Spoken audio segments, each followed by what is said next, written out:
Desde que Lenín Moreno asumió la presidencia, se han realizado 145 cambios en el servicio exterior ecuatoriano. El 2020 inició con 3 cambios. El primer ajuste se dio en la misión diplomática de Ecuador en Estados Unidos. La noche del jueves 9 de enero, el jefe de Estado aceptó la renuncia de Francisco Carrión, quien estuvo 2 años al frente de la embajada en Washington. Los protagonistas de la noticia en Notimundo. Así es, vamos a hablar de este y otros temas desde la visión del gobierno en la voz de Juan Sebastián Roldán, secretario de Gabinete de la Presidencia de la República, quien nos acompaña ahora mismo en nuestros estudios y le damos la más cordial bienvenida. Señor Roldán, muy buenas tardes, bienvenido. Buenas tardes, muchas gracias por su invitación. Gracias, muchos dirán que ya es un poco tarde, pero consideramos que es bueno conocer qué cifras maneja el gobierno respecto del cierre de 2019. ¿Cuál es la visión del país que tenemos desde el gobierno? Nosotros, desde que llegamos, planteamos que el gobierno de todos era responsabilidad de todos. Inicialmente necesitábamos generar algunos recortes, algunos esfuerzos de los ciudadanos y al mismo tiempo esos esfuerzos comienzan a dar frutos específicos. Tenemos datos que son ya importantes. Por ejemplo, la tasa de empleo adecuado ha aumentado el 0.6%. La tasa de desempleo, si comparamos con diciembre del 2009, pasa de 6.5 a 4.9.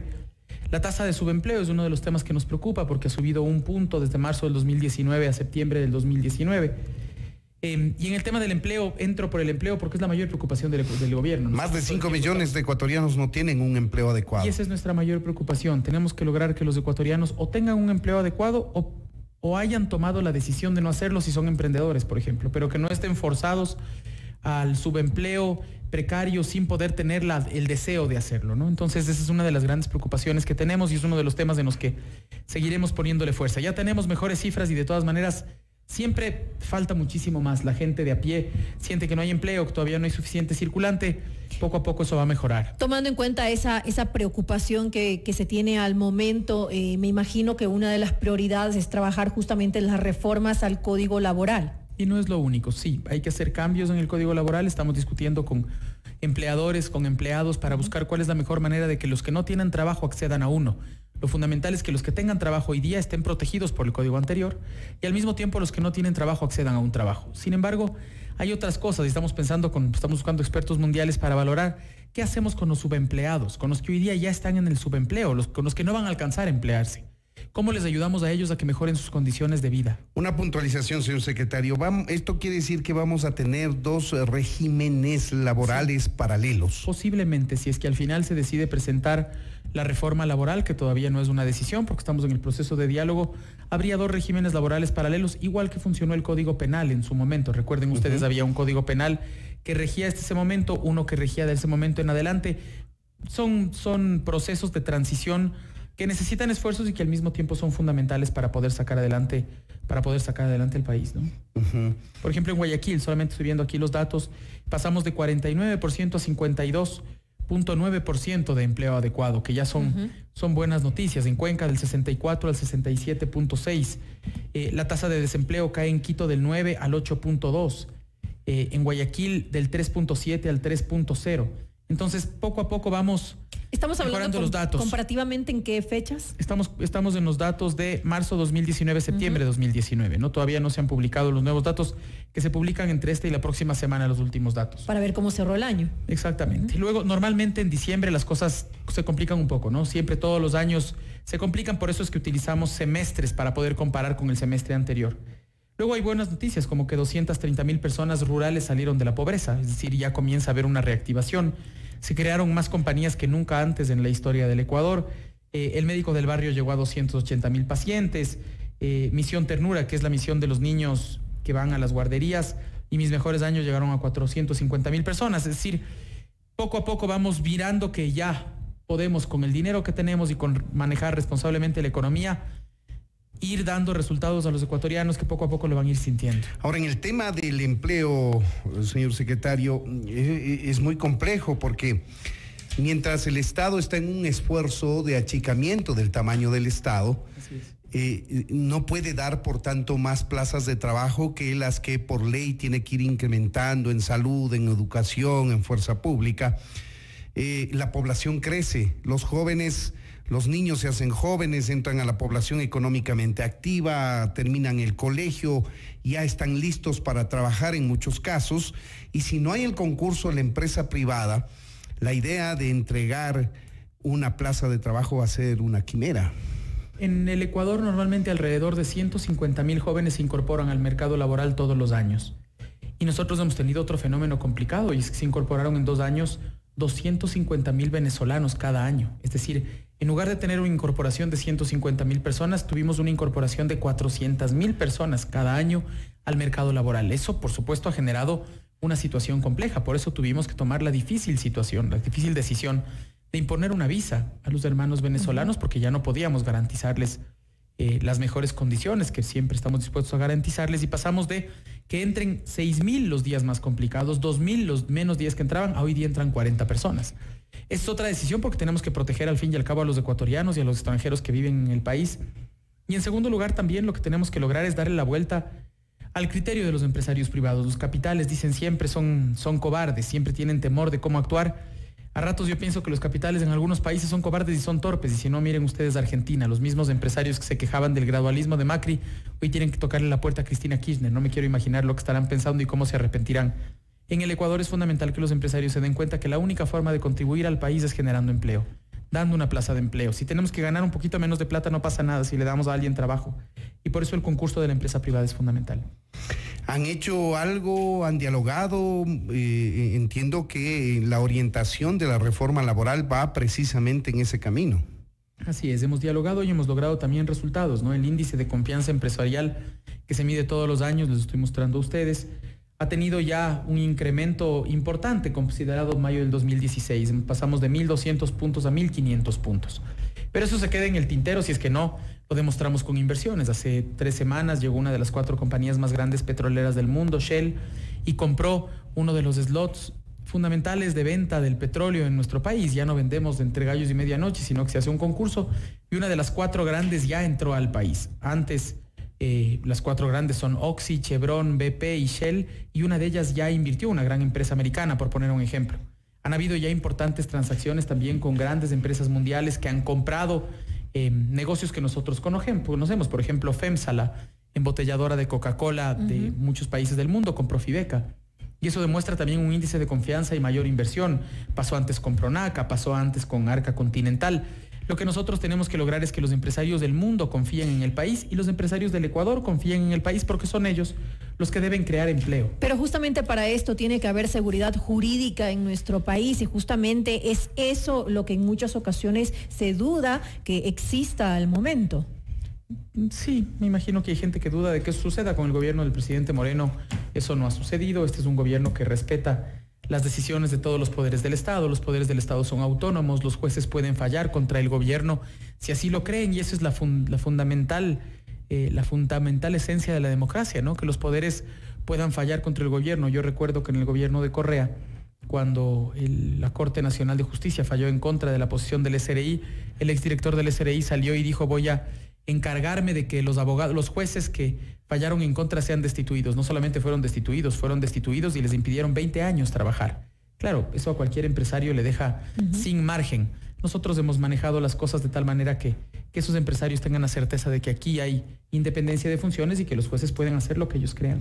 ¿No hay fecha aún y tampoco seguridad de la presentación de la reforma laboral? No hay. No hay, porque estamos en un proceso de diálogo, y en medio del proceso de diálogo lo fundamental es con esos actores determinar fechas, contenidos finales.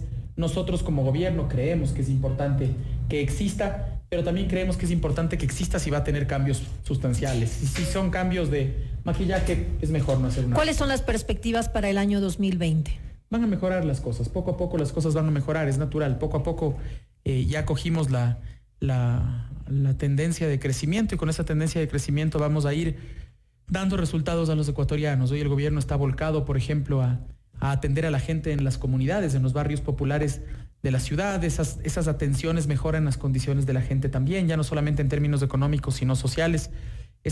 Solamente esta semana, nosotros estuvimos en 24 en 24 comunidades. Desde que comenzamos este proceso de sacar los servicios ciudadanos a la calle, hemos atendido a ya más de 115,000 personas directamente, ¿no? Atenciones directas aquí. Con las denominadas brigadas. Las brigadas, una vida. Aquí tienen a los ministros entregando créditos, a los ministros atendiendo, cedulando, la gente está midiendo la presión de la gente, es decir, estamos atendiendo a la gente en el territorio, que es lo que la gente nos pidió y lo que nosotros aprendimos después de los dolorosos momentos que vivimos en octubre. ¿Qué pasa justamente con la focalización de los combustibles, secretario, que eso es una tarea pendiente y hasta el momento no hay nada oficial, no se ha determinado todavía qué va a suceder, cómo se va a manejar, de qué forma se va a poder desarrollar este subsidio? Nosotros como gobierno lo que dijimos después de octubre es que íbamos a sentarnos a dialogar con los afectados y al mismo tiempo buscaríamos alternativas para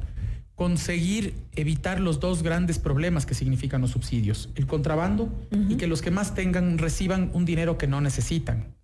Es a partir de eso que hemos buscado las mejores soluciones tecnológicas que nos presenten qué posibilidades tecnológicas tenemos para que con la lectura de la placa sepamos cuánto vale el carro, de qué año es, su propietario cuántos ingresos tiene, para con esa información que exista, por ejemplo, en su momento, la posibilidad de una focalización para que el que más tenga más pague. Y al mismo tiempo estamos haciendo todo un trabajo con el SRI, con la ARCH de control en las gasolineras, habrán visto ustedes en las noticias la semana pasada, para saber que primero la gasolina se sirva bien a la gente, que no haya ningún tipo de contaminación, que sea la cantidad justa, el precio justo y al mismo tiempo que haya facturación, para con esa facturación saber dónde se está yendo cada galón de gasolina, quién lo está comprando y que no haya contrabando, sobre todo hacia las fronteras. Esto que nos acaba de decir me permite a mí interpretar que se está ensayando una focalización de subsidios por ingresos económicos. Iremos pensando, ahora vamos a llamar a la mesa de diálogo con la que estuvimos trabajando para plantearle las alternativas y los problemas que hemos encontrado. Solo como una noticia que nos sorprende a nosotros, la cantidad de autos no matriculados que hay en el país. Depende la ciudad y la provincia, pero tenemos hasta provincias en las que hay 60% de los carros sin matricular. Por ejemplo, ¿qué provincia? La provincia de Tungurahua es la provincia que tiene 60% de autos sin matricular. Los Ríos tenía 62%, si no me equivoco. Entonces, si no tienes registros, no puedes focalizar. Entonces, primero tienes que tener los registros, saber quién es el dueño del auto, cuántos ingresos tiene, qué cilindraje tiene el carro, si pertenece o no a un grupo económico, si es una persona jurídica o una persona natural, porque lo que tenemos que hacer es cuidar y prevalecer a que los más pobres, los que transportan los alimentos, no tengan una afectación si es que nosotros retiramos el subsidio. Y lo que vamos a asegurar es que los más pobres no van a pagar ahora por el combustible y tampoco la gente que más necesita. Algo trascendental para dar este paso es justamente socializar la medida para que no suceda lo mismo que ocurrió en el mes de octubre. ¿Qué se está haciendo con relación a eso? Estamos teniendo diálogos en las comunidades a las que vamos también con las brigadas, ¿no? Parte de la discusión ahí con la gente es cómo creen ellos que deberíamos y cómo les afectan estos temas de los combustibles. Estamos mirando cómo se controla y además cómo se transportan los productos, de dónde sale la cebolla, por ejemplo, para saber esa cebolla que la gente compra en la tienda pasó por el mayorista, luego vino desde Cangagua, a cuánto vendió el productor, cuántos comercializadores existen en la mitad, cómo hacemos un centro de acopio para que eso baje. Es decir, estamos en un trabajo incansable para primero entender las cadenas de comercio y las cadenas de ventas. Y luego estamos en un proceso de diálogo con más de 300 organizaciones para recibir sugerencias al respecto de la focalización. El Ecuador va a vivir momentos de mucha más tranquilidad. El gobierno va a seguir tomando las decisiones trascendentales porque es lo que nos corresponde, hacer lo correcto, no necesariamente lo popular, para que quien coge el gobierno el 2021 tenga un mejor gobierno y los ecuatorianos tengan un mejor país. Y al mismo tiempo lo haremos con el cuidado de las lecciones aprendidas en octubre. Aquella idea que tenía el gobierno anterior para focalizar precisamente el subsidio a los combustibles en base a un cupo anual de galones, digamos, no sé, voy a hablar de memoria, 400 galones al año subsidiados. Si usted se pasa de aquello, empieza a pagar el precio real. Esa es otra posibilidad que estamos barajando. Es decir, estamos todavía barajando varias alternativas para ponerlas en el diálogo, para ponerlas en la mesa. Normalmente las personas no tienen por qué consumir 100 galones a la semana, ¿no es cierto? No tiene Por ejemplo. Entonces, a quien consuma más de 100 galones hay que preguntarle primero qué está haciendo con el combustible, porque Puede ser que tenga una actividad de transporte, uno solo compra y compra para 10 autos, es una posibilidad. La otra es que esté comprando gasolina en el Ecuador para venderla en el Perú o en Colombia. Y ese es un poco el principio que tienen para controlar el tema del precio del gas. También los temas de información. Lo fundamental es tener información. Necesitamos tener la facturación de todos los galones de gasolina para saber a dónde se están yendo. Y lo mismo con el gas. Necesitamos saber con los distribuidores exactamente a quién le están vendiendo la bombona de gas para lograr que no se venda en otro lugar. Tuvimos la semana pasada un conato de molestia de algunos de los distribuidores porque decían que iban a vender más caro, cuando ellos en el dólar 60, que es inamovible, no se puede tocar y este gobierno no lo va a tocar, ya deberían haber estado cobrando el 12%. Lamentablemente la informalidad, el desorden, es el que hace que sean los ciudadanos los afectados, porque ese gas de dólar 60 en el Ecuador se llega a vender en Colombia y en Perú hasta en 8, 9, 10, 11 y hasta $16. Entonces imagínense lo que es una persona, se gana 10, 12 dólares con pasar un tanque de gas. Por eso tenemos que lograr bajar la distorsión y controlar con más fuerza. ¿Han tenido ustedes acercamientos con la CONAIE, con personajes como Leonidas Sisa, con Jaime Vargas? Nosotros hemos hablado con varias organizaciones indígenas, con AFEINE, con AFEINOSIN, con algunos líderes de la CONAIE también. No hemos hablado con Leonidas Sisa y con Jaime Vargas. De hecho, son sorprendentes algunas declaraciones, ¿no? Sé que ayer Leonidas decía que hay que combatir el éxito económico, el éxito empresarial, y me quedo loco. O esas declaraciones de Jaime Vargas de que hay que crear un ejército propio. Es decir, es difícil dialogar con eso. Nosotros seguimos con los brazos abiertos para seguir discutiendo. La propuesta económica que ellos hicieron es una propuesta económica que no viene a discusión, es decir, una propuesta económica que va a las máximas en un mundo imposible, ¿no? Es acabar con el petróleo, la minería, cobrarles impuestos que casi quebrarían a las compañías y a las empresas. Es pensar el mundo de la revolución de los 60 y 70, es decir, es como que rebobinaron el mundo 50 años. Sí, nosotros estamos dispuestos a discutir de la focalización de los subsidios, como lo ofrecimos ese 13 de octubre. Y eso fue lo que se acordó, además. Y ellos no se sentaron y no se sientan y no se quieren sentar. Es su decisión. Nosotros en esto somos respetuosos y cuidadosos. Me imagino que están en una campaña buscando ya el tema de construirse como alternativas para el 21. No entiendo quién vaya a votar por quien caotiza, por quien piensa en crear ejércitos, por quien dice que hay que combatir el éxito económico o el éxito empresarial. Son posiciones radicales que no... Ahora, seguramente el país se verá entonces enfrentado a tener nuevamente este tipo de movilizaciones como las que tuvimos en octubre. No es así, porque las movilizaciones no fueron movilizaciones provocadas por el movimiento indígena. Fueron movilizaciones provocadas por la decisión del gobierno. Ellos canalizaron un descontento. Hoy día no tienen por qué haber ese descontento. La situación está tranquila. Vieron ustedes que el viernes decían gran paro nacional. No sé si vi 5 personas en la calle. No es así. Es decir, lo que pasó es que había descontento y lo canalizaron. Hoy no hay ese descontento, entonces no tiene por qué haber movilizaciones. Estamos dialogando con Juan Sebastián Roldán, secretario de Gabinete de la Presidencia de la República. Vamos a seguirlo haciendo después de la pausa comercial que viene ahora mismo. Hay temas económicos y también políticos que queremos evacuar con el señor secretario. Esto es Notimundo, amigos, siempre bien informados. Noticias, entrevistas, análisis e información inmediata. Notimundo Estelar regresa enseguida. FM Mundo Live por fmmundo.com y en todas nuestras plataformas digitales. Inicio del espacio publicitario. El Aeropuerto Internacional de Quito es la principal puerta de entrada al Ecuador, gracias a la implementación sostenida de una estrategia de desarrollo de rutas gestionada por Quipo. El aeropuerto ha permitido un importante aumento de conectividad para la ciudad y el país, al ofrecer operaciones eficientes con una lista creciente de aerolíneas, alcanzando más destinos en el continente y el mundo. Corporación Quipo, conectamos con calidad desde el centro del mundo. Bienvenida. ¿Tarjeta Supermaxi? Tengo mi tarjeta Mastercard Produbanco. Perfecto. Ahora su tarjeta Mastercard Produbanco tiene precio de afiliado y le da los mismos beneficios que la tarjeta Supermaxi. ¡Ah, qué bien! Gracias, más beneficios. Ahora, con tu tarjeta Mastercard de Produbanco, recibes precio de afiliado en Supermaxi, Megamaxi, Su Casa, Juguetón y Bebemundo. Y beneficios en más de 800 establecimientos afiliados de la cadena de beneficios a nivel nacional. Vive a diario experiencias Produbanco. Produbanco, Grupo Promérica. FM Mundo, líder en noticias y programas informativos. Fin del espacio publicitario. Continuamos en Notimundo Estelar. Información inmediata. Retomamos el diálogo con Juan Sebastián Roldán, secretario de Gabinete de la Presidencia de la República. Queremos hablar también sobre el tema de la monetización de activos, señor secretario. Esta es una asignatura pendiente del año pasado, del 2019. Recordemos que en el presupuesto se puso al menos $1,000 millones para financiar el presupuesto vía monetización de activos y no se logró hacerlo.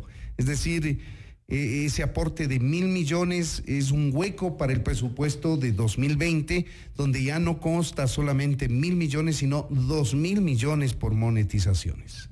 Tenemos que ser cuidadosos con procesos tan delicados. La delegación de la administración de empresas públicas y la monetización tiene que ser cuidadosamente planteada. Como ustedes han visto, lo primero es contratar banca internacional y banca que revise cómo están valoración las empresas de activos para hacer una valoración cuidadosa, para que no haya ni la tentación de corrupción, ¿no es cierto? No vender a menos de lo que vale.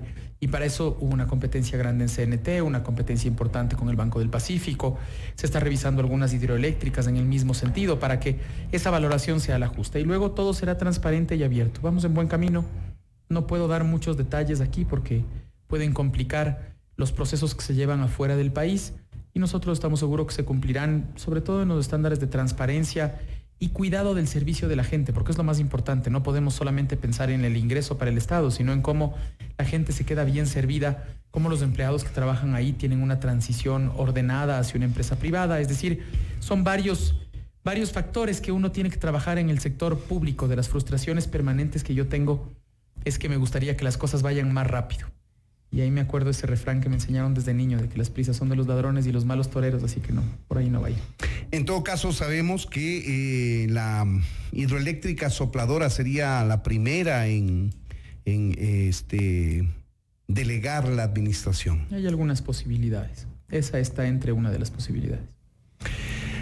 Hablemos del tema del embajador, que es un tema de la semana pasada, el embajador de Ecuador en Estados Unidos, que fue cambiado por el gobierno, pero se alega por parte de Francisco Carrión que fue él quien renunció al cargo y que luego usted, que fue el portador de esa noticia en el Palacio de Gobierno, dijo que el presidente le había pedido la renuncia. ¿Cómo mismo fue el tema?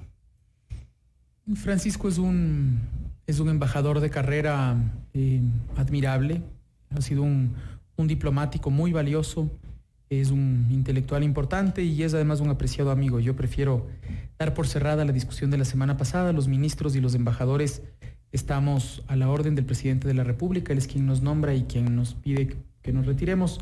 Ya la Cancillería tuvo un comunicado al respecto. Preferiría no agrandar una situación que ya hasta personalmente ha sido difícil. Le tengo aprecio y gratitud a Francisco por distintos temas de la vida. Había que poner la versión del gobierno y ese es mi rol. Yo soy portavoz y vocero del presidente de la República y estoy seguro que Francisco podrá cumplir en este y en otros gobiernos un rol importante.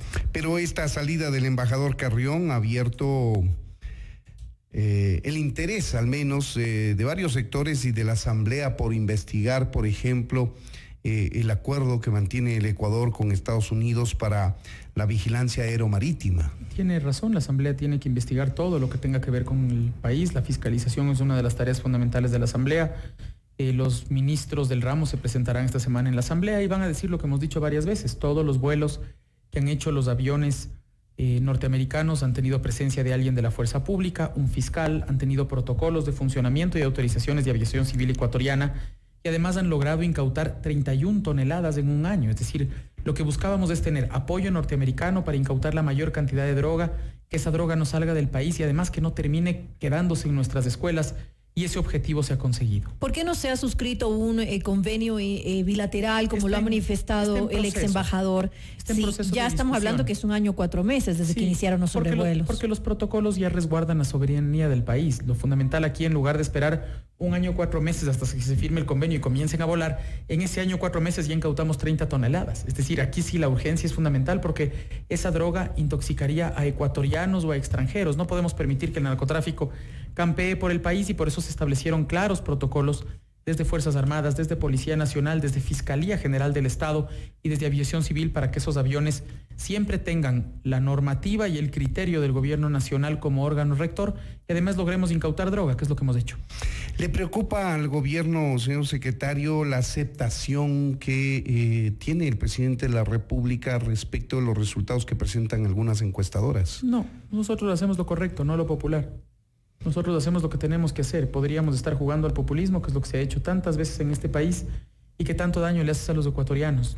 Podríamos no haber tocado los subsidios, podríamos haber incurrido en deudas al 12, 13% a 3 años y que el próximo gobierno se las arregle. El gobierno ecuatoriano le eligió al presidente de la República para hacer cambios fundamentales y el presidente de la República todo el tiempo nos repite a nosotros que hay que hacer lo correcto. Lo correcto, no lo popular. Ahora, una última pregunta a mi parte. Ustedes ya tienen al reemplazo de Francisco Carrión, sin embargo, obviamente no se puede dar a conocer el nombre hasta que el gobierno de Estados Unidos dé su aceptación. ¿Esta persona es de las filas del gobierno? Es un perfil que va a fortalecer el área comercial. Ya la relación con Estados Unidos tuvo un importantísimo cambio en términos políticos. El presidente Moreno cambió este país en términos de democracia, libertad, de alineación política también hacia afuera. Nuestro mayor aliado ya no es Bielorrusia, ni Irán, ni Venezuela. Nuestros aliados son Colombia, Perú, Francia, España, Alemania, Estados Unidos, es decir, los países con los que tenemos mejores relaciones comerciales y hoy tenemos que sacarle provecho a esa mejor relación. Es alguien de un perfil comercial, es alguien que tiene un perfil comercial. De las filas del gobierno. Eso tendrá que darse a conocer cuando se haga público el nombre. ¿No es Ivonne Baki, como ha especulado uno de los portales de internet? Yo no soy, eso les aseguro. ¿Ivonne Baki tampoco? Yo no soy. Hay otro tema que ha causado expectativa y es la presentación oficial del nuevo director técnico de la selección. Usted estará en el Palacio seguramente a esa hora. Mire, qué maravilla, no es en el Palacio, es en la Casa de la Selección. Va a ser en la Casa de la Selección. Sí, estoy invitado y tengo ilusión de ver quién es. ¿No sabe todavía? No, pues sé, nosotros teníamos ilusión de que nos cuente quién es. No, pues se da cuenta, yo no puedo decir quién es el posible embajador, pero además no sé quién va a ser el técnico, así que me llevaré una grata noticia. Creo que la federación es una de las demostraciones de que en el Ecuador todo puede cambiar, ¿no? Esperanzas para enormes esperanzas. Creo que Francisco Egas es un tipo de primera, serio, honorable, honesto, y estoy seguro que el camino que está haciendo Francisco con Michel Deller, con esa nueva federación, nos llevará a pensar en un proyecto de mediano plazo. Los ecuatorianos siempre buscamos que el primer partido de la selección gane. A mí me parece que ese técnico, es mi criterio, ¿no? Debería ofrecerle al Ecuador casi perder los primeros partidos. Sin embargo, asegurar que el Ecuador en las próximas eliminatorias ya nunca más se quede fuera. Como se ha hecho en otros países también. Exactamente. Así es como se lo ha concebido. Como hizo Bélgica, como hizo Alemania. Son procesos de mediano y largo plazo y para eso estamos haciendo las canchas, ¿no? Ya hemos inaugurado varias de las canchas de juego limpio. Estamos prontos a inaugurar esa hermosísima cancha que va a haber en el Colegio Mejía, aquí en el Central Técnico, y está lista también, para poder en esas canchas formar a los futuros jugadores de esas selecciones que nos darán alegrías enormes, ojalá, del técnico que hoy día se presenta. Tenemos varios temas que se nos quedan pendientes, pero sabemos que usted tiene el compromiso adquirido para la Casa de la Selección, así que le agradecemos a Juan Sebastián Roldán, secretario de Gabinete de la Presidencia de la República. Muchas gracias siempre a ustedes.